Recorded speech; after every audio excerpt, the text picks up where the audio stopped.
சங்கீதா கையும் களவுமாக 2 முறை விஜயை பிடித்திருக்கிறார். திரிஷா தான் தனி விமானத்தில் கூட்டிட்டு கோவா போய் ஒரு 100க்கும் மேற்பட்ட நம்பியுதிரிகளை வைத்து யாகம் வளர்க்கும். 100% ஆதாரங்கள். ஆதாரத்தின் அடிப்படையில் தான் அந்த அம்மா நீதிமன்றத்துக்கே போதும். மகன் சஞ்சய் சொல்றாரு, என்கிட்ட நிறைய ஆதாரங்கள் இருக்கு, நான் நிறைய தகவல் எனக்கு தெரியும், பத்திரிகையாளர் சந்திக்க போறாங்க. 2 குழந்தைகளுடைய எதிர்காலம் எனக்கு முக்கியம், அதனால் 1000 கோடி ரூபாய் வேண்டும், உங்களுடைய முழு உழைப்பு வேண்டும். இனிமேல் நீங்கள் உழைப்பதை வைத்துக் கொண்டு நீங்கள் திரிஷாவோடு வாழ்ந்தால் என்ன, வேற எந்த ஷாவோடு வாழ்ந்தால் என்ன, எனக்கு அதை பத்தி கவலை இல்லை. இப்போ சங்கீதாவை அமைதிப்படுத்துவதை விட சஞ்சயை அமைதிப்படுத்துவதா இப்ப பெரிய வேலையாக இருக்கிறது விஜய். புதிய சிந்தனை நேயர்களுக்கு வணக்கம். இன்றைய சிறப்பு நேர்காணலில் நம்முடன் இருக்கும் சிறப்பு விருந்தினர் மூத்த பத்திரிகையாளர் திரு தமிழா பாண்டியன் அவர்கள். ஐயா வணக்கம். வணக்கம். தேர்தலுக்கு இன்னும் குறுகிய காலமே இருக்கு. இந்த சமயத்துல பாத்தீங்கன்னா புதுசா கட்சி ஆரம்பிச்சிருக்க தமிழக வெற்றி கழக தலைவர் விஜய் அவர்கள் இன்னைக்கு அவர் மீது அவர் மனைவி ஒரு மிகப்பெரிய குற்றச்சாட்டு வச்சிருக்காங்க, விவாதத்தை கேட்டிருக்காங்க. இது இன்னைக்கு அவருக்கு எதிராக பெருசா பேசப்பட்டு வருது. நீங்க எப்படியா பாக்குறீங்க, என்னதான் நடந்திருக்கான்? விஜயை பொறுத்தவரை இரண்டு குடும்பங்களும் ஏறக்குறைய பல கட்ட முயற்சி, பல கட்ட பேச்சுவார்த்தை, இதில் உடன்பாடு ஏற்படாமல் விஜய் சங்கீதாவை நிரந்தரமாக பிரிவதற்கு முயற்சி செய்கிறார். நிரந்தரமாக பிரிவதற்கு என்ன காரணம் ஐயா? அதாவது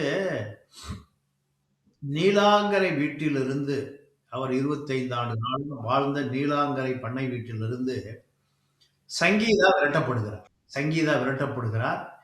அவருக்கு கடினமான கட்டளைகள், வீட்டை விட்டு வெளியேறக்கூடாது, இப்படி பல இறுக்கமான கட்டளைகளை விஜய் பிறப்பித்த பிறகு நிரந்தரமாக தன்னுடைய தாயார் வீட்டுக்கு லண்டனுக்கு சென்று அங்கு சங்கீதா 2 வருட காலமாக வசிக்க ஆரம்பிக்கிறார். இதற்கு நடுவில் சங்கீதா தரப்பு என்ன சொல்லுகிறது என்றால், பட்டினப்பாக்கத்தில் இருக்கக்கூடிய பட்டினப்பாக்கம் சிக்னல் அருகே உள்ள ஒரு மிகப்பெரிய அடுக்குமாடி குடியிருப்பு 11வது மாடி விஜய்க்கு சொந்தமானது. ஆமா, அப்பப்போ ஒரு மீட்டிங் நடந்திருக்கு. ஆமா, அதற்கு மேலே 12வது மாடி 5000 சதுர அடி திரிஷாவுக்கு சொந்தமானது. பனையூர் பண்ணை வீட்டில் இல்லை என்றால் விஜயை பட்டினப்பாக்கம் பண்ணை வீட்டுக்கு தான் பார்க்க முடியும். இப்படி சங்கீதா கையும் களவுமாக 2 முறை விஜயை பிடித்திருக்கிறார். திரிஷாவோடயா? அப்படியா? திரிஷாவோடு தான், வேற யாரு? அப்போ இதற்கு பிறகு அவர் திருந்துவதற்கு பல முறை முயற்சி செய்ய சொல்லி சங்கீதா பலமுறை அவருக்கு வாய்ப்பளித்த பிறகும் சங்கீதாவுடைய கணவர் எப்படியாவது தன்னுடைய கணவராக மட்டுமே இருப்பார், திருமண உறவை மீறி பல பெண்களோடு பல நடிகைகளோடு தொடர்பில் இருக்கிறார், இந்த தொடர்பை துண்டித்து கொள்ள சொல்லுங்கள் என்று சங்கீதாவுடைய தகப்பனா சொர்ணலிங்கம், அவர் லண்டன் வாழ் தமிழர், அந்த லண்டன் வாழ் ஈழத்தமிழர் சென்னை வந்து சோபாவோடும் எஸ்.சி. சந்திரசேகரோடும் தொடர்பு கொண்டு, உங்களுடைய மகனுடைய போக்கு ஒரு திருப்திகரமாக இல்லை, என்னுடைய மகள் கண்ணீரும் கம்பளையுமாக எங்கள் வீட்டிலே கண்ணை கசக்கி கொண்டு நிற்கிறாள், மகன் சஞ்சயை அவள் பார்ப்பதே இல்லை, மகள் திவ்யா சாஷா எங்கள் குடும்பத்தில் ஒருவனாக லண்டனிலே வசித்துக் கொண்டிருக்கிறார். அப்போ இதெல்லாம் விஜயினுடைய கவனத்திற்கு எடுத்து சென்று குடும்பத்தை ஒன்று சேர்த்து வையுங்கள் என்று சந்திரசேகரிடமும் சோபாவிடமும் சங்கீதாவினுடைய தகப்பனா தாயும் பலமுறை தொடர்பு கொண்டு பலமுறை பேச்சுவார்த்தை நடத்தியும் பலனில்லை என்ற பிறகு விஜயுடைய மகன் சஞ்சய், சூசன் சஞ்சய். ஆமா. சஞ்சய் நேரடியாக போய், "என்னுடைய தாயும், தந்தையும் பிரிவதற்கு நீதான் காரணம்." இப்படி ஜெகதீஷ் பழனிசாமியை சட்டையை பிடித்து தாக்குகிறார். அ திரிஷாவுக்கும் அ விஜய்க்குமான தொடர்பாளர் பாலமே இந்த ஜெகதீஷ் பழனிசாமி தான். ஓ! உன்னால தான்டா என் குடும்பமே கெட்டு போச்சு அப்டின்னாயா? ஆ சட்டையை பிடித்து நீங்க பலமுறை அவர் தாக்குகிறார். அதன் பிறகு இந்த பஞ்சாயத்து விஜயிடம் போகிறது. உங்கள் மகன் என்னை அடித்து விட்டார், தாக்கி விட்டார், குத்தி விட்டார், அடித்து விட்டார், உதைத்து விட்டார், மிதித்து விட்டார். இப்போ அ சு சஞ்சய் சூசன் சஞ்சய், நான் பழி வாங்காமல் விடமாட்டேன். அ ஜெகதீஷ் பழனிசாமி, புஷி ஆனந்த் 2 பேரையும் நான் பழி வாங்காமல் விடமாட்டேன். என்னுடைய குடும்பத்தை பிரித்து, தாய் தந்தையரை பிரித்து, போலி ஜோதிடர்களை வைத்து, முதலமைச்சர் ஆசையை காட்டி, இப்படி இந்த ஏற்பாடுகளை செய்தவர் ஜெகதீஷ் பழனிசாமி, புஷி ஆனந்த் தான். 2 பேருக்கும் அ வ இயக்குனர் முருகதாஸ் தான் இந்த ஜெகதீஷ் பழனிசாமியை விஜயிடம் சேர்த்து விட்டவர். ஓ! அறிமுகப்படுத்தியவர் அவர்தான், முருகதாஸ் தான். ஆமா, முருகதாஸை தொடர்பு கொண்டு இந்த ஜெகதீஷ் பழனிசாமியை கண்டித்து வையுங்கள் என்று சங்கீதாவே பலமுறை பேசியிருக்கார். ஓ! ஜெகதீஷ் பழனிசாமி விஜயிடம் வருவதற்கு காரணம் முருகதாஸிடம் உதவியாளராக இருந்தவர் தான் இந்த ஜெகதீஷ் பழனிசாமி. ஆமா, ஜெகதீஷ் பழனிசாமி தான் திரிஷாவுக்கும் பிஆர்ஓ, ஓ! கீர்த்தி சுரேஷுக்கும் பிஆர்ஓ, விஜய்க்கும் பிஆர்ஓ. பிஆர்ஓ மட்டும் தானேயா? பிஆர்ஓ மட்டும்தான். ஆனால் முன்னாள் பிஆர்ஓ பிடி செல்வகுமார், நான் நான் அவருக்கு மக்கள் தொடர்பு அதிகாரியாக இருந்த வரை சரியாக இருந்தது. ஜெகதீஷ் பழனிசாமி போன பிறகு அதை தாண்டிய ஒரு வேலை நடக்கிறது. இந்த ஜெகதீஷ் பழனிசாமி தாண்டிய வேலைன்னா எப்படியா? தாண்டிய வேலை என்றால் வேலி தாண்டிய வெள்ளாடு. கிட்டத்தட்ட புரோக்கர் வேலையா அப்படியா? ஆமா, ஆமா. அப்போ இதனால் தான் இப்ப சூசன் சஞ்சய் கடும் கோபத்துல, எப்ப ஜெகதீஷ் பழனிசாமி கிடைத்தாலும் பழி வாங்காமல் விட மாட்டேன், என்னுடைய குடும்பத்தை கெடுத்த முதல் குற்றவாளியே ஜெகதீஷ் பழனிசாமி தான். இப்படி அவர் மகனுடைய கோபம் நியாயமாகத்தான் இருக்கு. உண்மைதான் ஐயா. உண்மைதான். இப்ப நம்ம எப்பவுமே சகோதரி சங்கீதா பக்கம் தான் நிக்கிறோம். ஏன்னா ஒரு குடும்பமாக இருக்க வேண்டும்.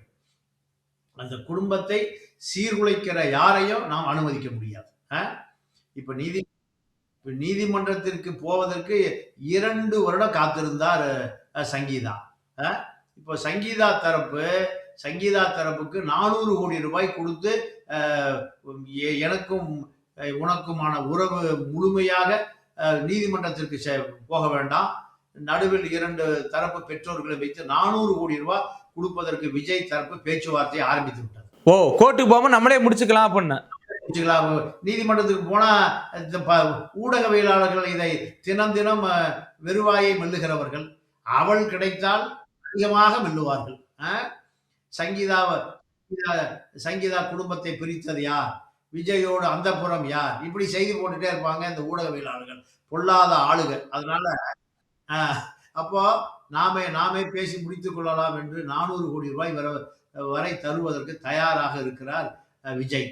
சங்கீதா தரப்பு இப்ப 2 குழந்தைகளுக்கு எதிர்காலத்திற்கு 1000 கோடி ரூபாய் வேண்டும். உங்களுடைய அந்தஸ்து, உங்களுடைய வருமானம், உங்களுடைய சொத்து இரண்டுமே 2 குழந்தைகளுக்கு போகணும். ஒரு ஆண் குழந்தை, அதான் நியாயம். அப்போ 2 குழந்தைகளுக்கும் உங்களுடைய முழு சொத்துக்களும் வேண்டும். எனக்கு தேவையில்லை, நான் வயதானவள், அதனால உங்களோட நான் 25 ஆண்டு காலம் வாழ்ந்து அனைத்தையும் பார்த்தாச்சு. அதனால் 2 குழந்தைகளுடைய எதிர்காலம் எனக்கு முக்கியம்.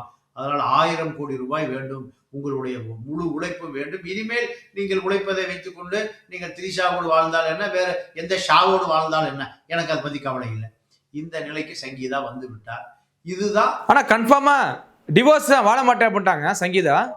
ஆமா, விஜய் தரப்பு இனிமேல் சங்கீதாவோடு எனக்கு ஒட்டும் இல்லை, உறவும் இல்லை. சங்கீதா தரப்பு பெற்றோர்களிடம், அந்த தரப்பு பேச வந்தவர்களிடம் 400 கோடி ரூபாய் 2 குழந்தைகளுக்கும் கொடுத்து விடுகிறேன், என்னை விட்டு விடுங்கள், நீதிமன்றத்தில் வழக்கை வாபஸ் வாங்கி விடுங்கள், 400 கோடி ரூபாய் தயார் நிலையில் இருக்கிறது என்று பேச்சுவார்த்தை ஆரம்பித்திருக்கிறார்கள். இப்ப சொர்ணலிங்கம் தரப்பு லண்டனில் இருந்து சென்னையிலே தங்கி இருக்கிறார்கள். இந்த இது இது ஒரு பக்கம். ஆனா சஞ்சய் என்னுடைய குடும்பத்தை கெடுத்தவர்களை பழி வாங்காமல் நான் விட மாட்டேன் என்று அவர் ஒரு பக்கம் தெரிகிறாரு. இப்படிதான் ஒரு கிளைமேக்ஸ் இருக்கு. விஜய் தன்னுடைய மகனை சந்திக்க விரும்பவில்லை, மகன் சந்திப்பதற்கு முயற்சி செய்கிறார். அதை அந்த பல தடுப்பு சுவர்கள் தடுத்து கொண்டு இருக்கிறது. இதெல்லாம் இன்னும் ஒரு 10 தேர்தல் ஆரம்பிப்பதற்குள் இந்த வழக்கு வாபஸ் பெறப்பட்டு ஒரு பெரிய தொகை கோடிகளிலே கொடுக்கப்பட்ட 2 இப்ப சங்கீதாவை அமைதிப்படுத்துவதை விட சஞ்சயை அமைதிப்படுத்துவதான் இப்ப பெரிய வேலையாக இருக்கிறது விஜய்.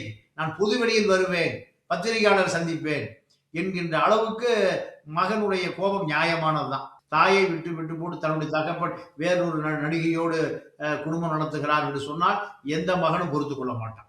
இதற்கான உறவு பாலமான ஜெகதீஷ் பழனிசாமியும் புஷி ஆனந்தும் புத்தி சொல்ல வேண்டுமே, என்னுடைய தகப்பனுக்கு புத்தி சொல்லி என்னுடைய தாயோடு ஏன் சேர்த்து வைக்க மறுக்கிறார்கள், இவர்கள் தான் இதற்கு மூல காரணம் என்று பொதுவெளிக்கு வந்தா இன்னும் சங்கீதா அமைதி காக்கிறார் பொதுவெளிக்கு வராமல். ஆனால் சஞ்சய் நான் பொதுவெளிக்கு வந்தே தீருவேன் என்று சொல்லுகிறார். சஞ்சயுடைய தாத்தா, அதாவது சங்கீதாவுடைய அப்பா சொர்ணலிங்கம் தன்னுடைய கட்டுப்பாட்டிலே வைத்திருக்கிறார். நீ தயவுசெய்து எதுவும் பேசி விடாதே, புதுவெளிக்கு போய் விடாதே, பத்திரிகைகளை சந்தித்து விடாதே, பல ரகசியங்கள் எனக்கு தெரியும்னு சஞ்சய் சொல்லுகிறார். இப்படி ஓடிக்கொண்டிருக்கிறது. ஆகையால் கூடிய விரைவில் 400லிருந்து 600 700 கோடி ஏதோ ஒரு பெரிய தொகை கொடுக்கப்பட்டு 2 குழந்தைகள் மீது டெபாசிட் செய்யப்பட்டு பிரச்சனை சுமூகமாக முடித்துக் கொள்வதற்கு விஜய் தயார் நிலைக்கு வந்து விட்டார். கட்டின பொண்டாட்டி பெத்த பிள்ளையெல்லாம் விட்டுட்டு இன்னொரு பெண்ணோட போறாரையா, ஒரு தலைவனுக்கு தான் அழகான்னு கேட்கிறேன். இல்ல தமிழ்நாட்டில் தலைவர்கள் நீங்க மணிமொழியின் மகள், மணிமொழியின் தாயார் மர்மாபால், இப்படி ஒரு வசனம் இருக்கு தமிழ்நாட்டில். அதே போல எம்ஜிஆர் இறந்தப்போ நான் உடன்கட்டை ஏறுவேன் ஜெயலலிதா சொன்னாங்க.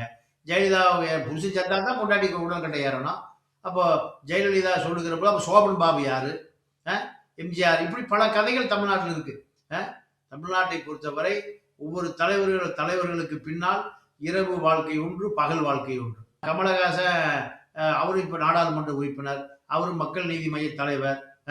இதுல கௌதமி யாரு, இப்படி பல கதை இருக்கு. இதெல்லாம் திராவிட இயக்கத்துக்கு புதிதல்ல. மாற்றான் தோற்றத்து மல்லிகையும் மனம் உண்டு உண்டு உண்டு உண்டு.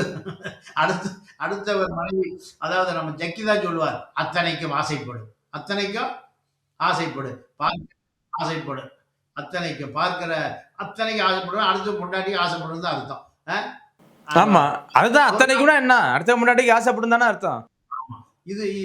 இதுதான் இங்க ஆன்மீகம், அரசியல் அத்தனையும் இதுதான். அப்போ இப்ப விஜய் திரிஷா கதை என்பது இப்போ விஜயுடைய ரசிகர்களே சொல்றாங்களே, சகோதரியாக இருப்போம், தாயாக இருப்போம், தேவைப்பட்டால் பொண்டாட்டியா இருப்போம். இது சாதாரணமாகி போச்சு. ஆமா, மானங்கட்ட பொழப்பா போச்சு. ஆமா, தமிழர்னால இப்ப ஐரோப்பா நாடுகள்ல நான் சுத்தி திரியிறேன், ஏயா உங்க தமிழ்லாம் இப்படி இருக்கான்னு கேக்குறாங்க. நான் என்ன பதில் சொல்றது? ஏயா வெக்கி தலைகுட வேண்டிய நிலைமை வந்துருச்சு. ஐயா விஜய் திரிஷா வீட்டுல இருக்காருன்னு சொல்றாங்களே, சொல்லி இருந்தீங்களா திருத்தக்கூடாதான்? சங்கீதாவை இப்படி எங்க வீட்டு பொண்ணு, எங்க மருமக, எங்க வீட்டு மக, உங்க வீட்டு மருமக, ஈழத்தமிழச்சி, அவளை வெட்டி விட்டு பாலக்காட்டு பாப்பாத்தி புள்ள திரிஷாவை சேர்த்துக்கிட்டாரு, இது நியாயமா அப்படின்னு ஈழத்தமிழெல்லாம் பாக்குற பக்கம் பெண்கள் ஆண்கள்லாம் கேட்கிறாங்க. நான் எதை சொல்றது? இல்ல அப்படி என்னையா இருக்கு? இப்ப அதாவது சங்கீதா அவர்களுக்கு தாண்டி திரிஷாவிட்ட அப்படி என்னதையா இருக்கு? இல்ல நம்ம அந்த ஆராய்ச்சிக்குள்ள போக வேண்டாம். நம்ம ஒரு ஆரோக்கியமான ஆராய்ச்சி செய்வோம்.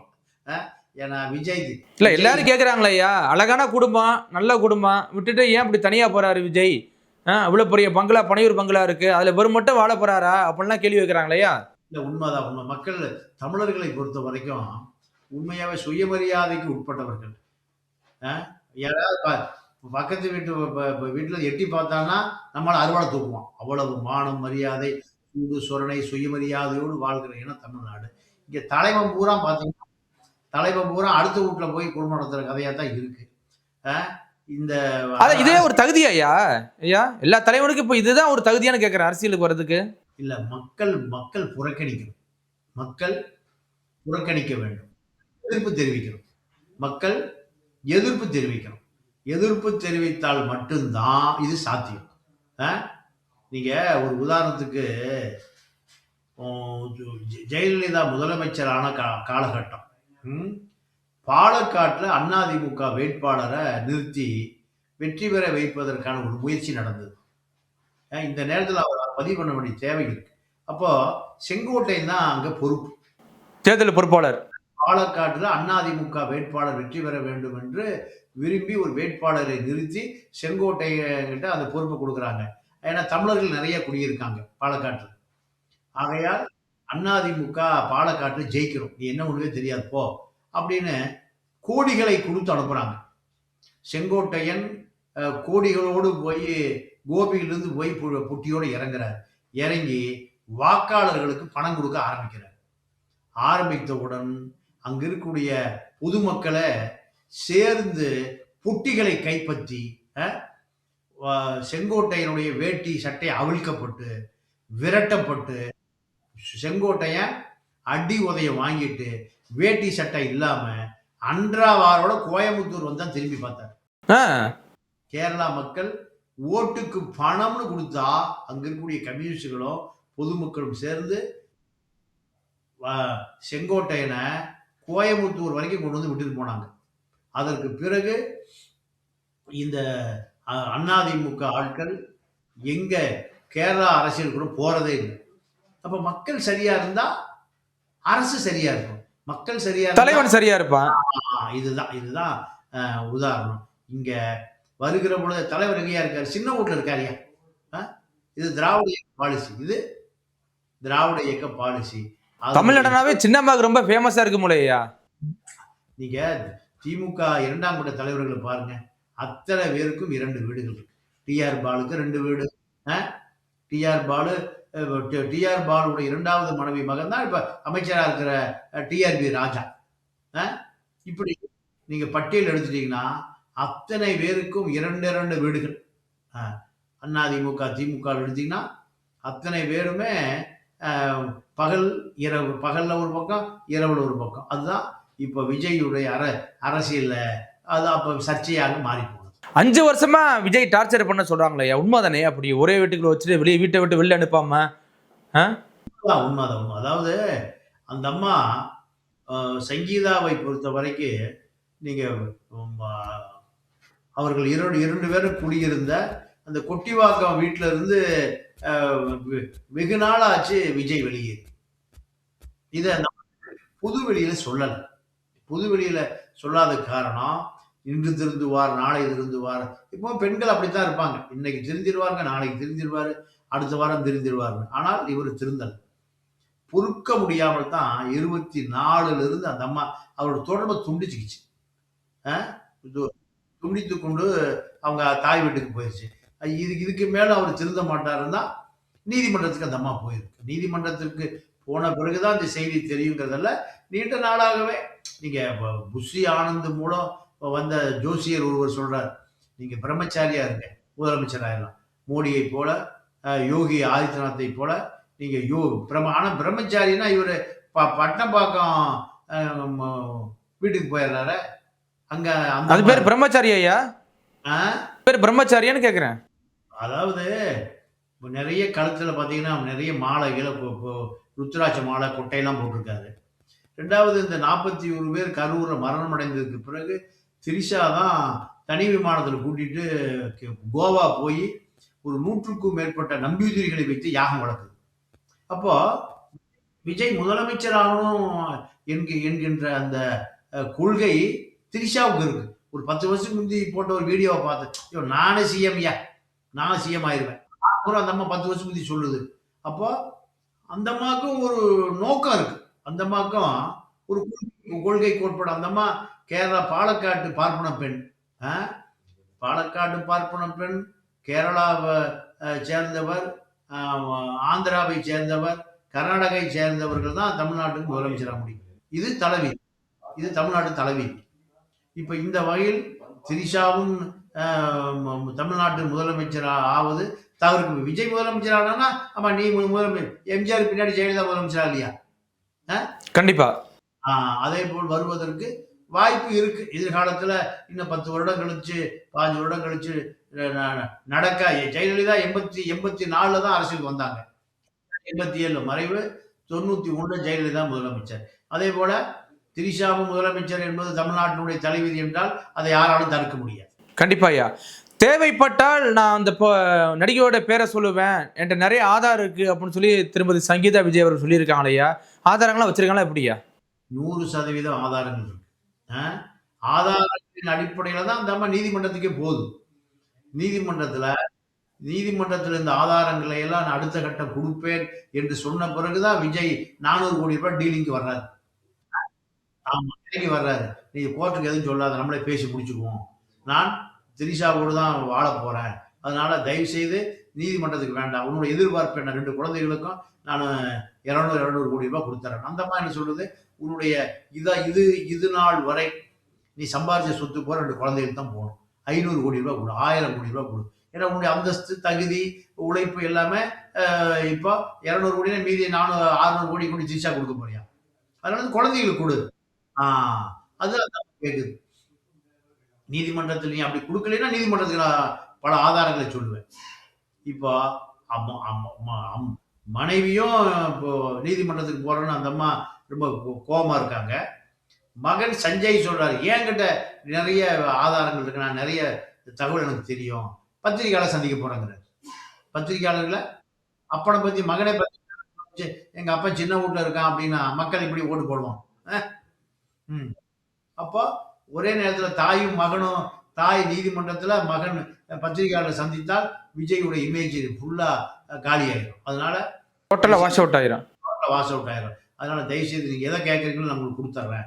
தயவுசெய்து வழக்கை வாபஸ் வாங்கிருங்க. அவன் சஞ்சய் கண்டுபிடிச்சு அவனை பத்திரிகையாளர் சந்திக்க விடாமல் பார்த்து கொள்ளுங்கள் என்கின்ற டிமாண்டு இப்ப விஜயிடம் இருந்து நடுவர்கள் மூலம், வழக்கறிஞர்கள் மூலம், அவருடைய நலம் விரும்பிகள் மூலம் பேசப்பட்டு அமைதியாக விஷயம் கமுக்கமாக நடப்பதற்கான முயற்சிகள் ஏற்பாடு செய்யப்பட்டு கொண்டிருக்கு. இல்லையா, பாஜக தலைவர் திரு நயனா நாகேந்திரன் ஒரு பிரஸ் மீட்ல முதல்ல அவர் திரிஷா விட்டு வெளில வச்சுருங்க சொன்னார்ல, அதுக்கு திரிஷா போன்றவர்கள் கண்டனம் தெரிவிச்சாங்க. இப்ப கட்டின மனைவியே சொல்லுது ஐயா, இப்ப சங்கீதா அவர்களே சொல்றாங்கல்ல, இதுக்கு ஏதாவது பதில் வருமா? அப்படியா திரிஷா வாயிலிருந்து எப்படியா? இல்ல, அந்த அம்மா பொறுத்த வரைக்கும் அமைதியா இருப்பதுதான் புத்திசாலித்தனம். தெரிச்சண்டை இருக்கக்கூடாது. ஏன்னா நீங்க விஜய நம்ம கட்டுப்பாடு இருக்கும்போது யாருக்கு நம்ம பதில் சொல்லணும்? அந்த அம்மா ஒரு முடிவு போட்டாங்க. அந்த அம்மா, ஆமா, அந்த அம்மா பொறுத்த வரைக்கும் நீங்க அறிவிக்கப்படாத கணவர் விஜய் தான். அப்போ அந்த அம்மா யாருக்கும் பொது வெளியில எதையும் சந்திக்க வேண்டிய தேவையில்லைன்னு அந்த அம்மா ஒரு முடிவுக்கு வந்துட்டாங்க. இன்னொரு நடிகையும் பேர் அடிபடுது ஐயா, உண்மைதானே? அப்படியா? இல்ல, அதாவது நாம எல்லாமே சகோதரிகள் தான், பெண்கள் தான். அதனால விஜய், சங்கீதா, திரிஷா இதுதான் இப்போ பேசுபொருள். அதோடு நாம் நிறுத்திக் கொள்வோம். நாமே அடுத்த தொடர்பு அது சங்கீதாவுடைய வழக்க பாதிக்கும். கண்டிப்பா கண்டிப்பா ஐயா. இப்ப விஜயோட பிரச்சாரத்துக்கு ஐயா, இப்ப விஜயோட பிரச்சாரத்துக்கு திரிஷா அவர்கள் போவாங்களா எப்படியா? ஓட்டுக்கிட்டு போவாங்களா எப்படி? இல்ல, இப்ப அந்த அம்மா போக மாட்டாங்க. ஏன்னா எம்ஜிஆர் பிரச்சாரத்துக்கு திரு ஜெயலலிதா அவர்கள் போனாங்க. இப்ப அதே மாதிரி இப்ப திரிஷா போவாங்களா? இல்ல, அது இப்போ ஜானகி எந்த சர்ச்சையும் ஏற்படுத்தல. ஆமா, எம்ஜிஆர் காலத்தில் எம்ஜிஆருடைய மனைவியாக இருந்த ஜானகி எந்த சர்ச்சையும் ஏற்படுத்தவில்லை எம்ஜிஆர் இருந்த காலத்துல. ஆனா இப்ப சங்கீதா சர்ச்சை ஏற்படுத்து, என்னுடைய குடும்பத்தை கெடுத்து, வாழ்க்கையை கெடுத்து, என்னுடைய மகன் வாழ்க்கை, மகள் வாழ்க்கையெல்லாம் கெடுத்துருச்சுன்னு இப்போ ஒரு பெரிய பழி திரிஷாவை நோக்கி சுமத்தப்படுது. அப்போ திரிஷா பிரச்சாரத்துக்கு போனால் பெண்கள் துடப்பக்கட்டையோடு வரவேற்பார்கள். சங்கீதாவுக்கு ஆதரவா ஏன்னா ஒரு நீங்க எம்ஜிஆர் என் தலைவனோட குடும்பத்தை கெடுத்துட்டியடின்னு வருவாங்கல்ல நம்ம தாய் குலங்கள். நீங்க அது இன்னும் தெற்கு போனா தெற்கு பெண்கள் ரொம்ப சொரணை உள்ளவர்கள். மதுரை கீழே வாடியன் சக்கரத்தி நல்ல குடும்பத்தை கெடுத்துட்டின்னு பொம்பளைங்க கோபமா நீங்க விளக்கமாத்தோட வரவேற்பாங்க. அந்த மாதிரி நிலைமை வரக்கூடாது. அதனால இப்போ யாரோ குடும்பத்தை சேர்த்து வைக்கத்தான் விரும்புவார்களே தவிர, குடும்பத்தை பிரித்து வைக்க விரும்புகிறவர்கள் அவர்கள் எந்த பெண்ணாகவும் இருக்க முடியாது. கணவரை களவெடுப்பவர்கள், கணவரை களவாடிக் கொள்பவர்களை இந்த தமிழகம் என்றைக்குமே ஏற்றுக்கொள்ளாது. அப்போ அதனால திரிஷாவுக்கு பொதுவெளியில் வந்தால் கண்டிப்பாக கடுமையான எதிர்விளைவுகள் ஏற்படும். கண்டிப்பா கண்டிப்பா ஐயா. திரிஷாவும் விஜயுமே புரிந்து கொள்வார்கள் என்று நாம் நினைக்கிறோம். கண்டிப்பா ஐயா. பொறுத்திருந்து பார்க்கலாம் என்ன நடக்குதுன்னு. தொடர்ச்சியா சந்திப்போம். மிக்க நன்றியா. நன்றி, வணக்கம்.